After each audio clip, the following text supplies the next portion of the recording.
युवाओं के इर्द गिर्द घूम रही है नेपाल की राजनीति, ये हमें बता रहे हैं वहां से यशोदा जी। लेकिन मैं सुरेश जी आपके पास आता हूँ, ये अनायास है या सायास है?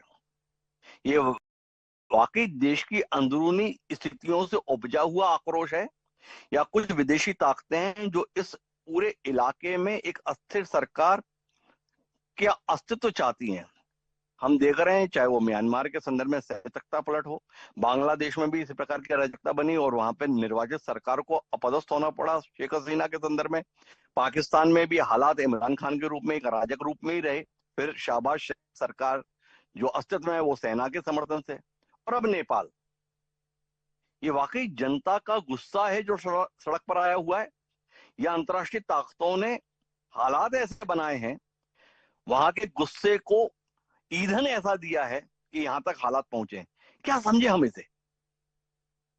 आपने श्रीलंका का नाम नहीं लिया तो शायद वो, क्योंकि अभी जी काफी हल्के में हो गया है वो, तो उसको छोड़ देते हैं। लेकिन श्रीलंका भी उसमें शामिल है।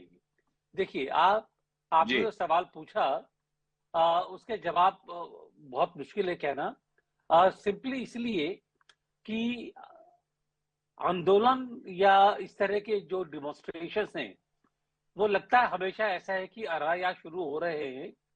लेकिन अगर आप मेरे को कहें कि क्या 1 लाख जी लोगों को मोबिलाइज करना इतना आसान होता है कि सडनली 1 लाख लोग जो है आकर के किसी चौराहे पर इकट्ठा हो जाए और एक ही उद्देश्य को लेकर के सबकी एक ही आवाज हो और ऑर्गेनाइज्ड हो?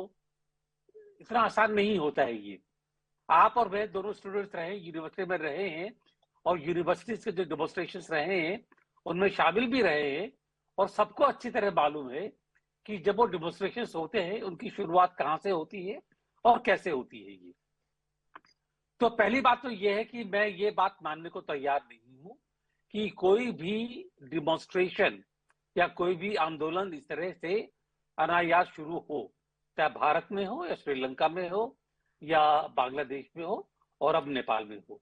पहली बात तो ये है। दूसरी बात ये है कि ये बात मैं मानता जी हूं कि नेपाल में एक करप्शन था, कि उनके जो नेताओं के बेटे थे, चाहे कहीं कोई भी नेता हो, चाहे सीपीएम के रहे हो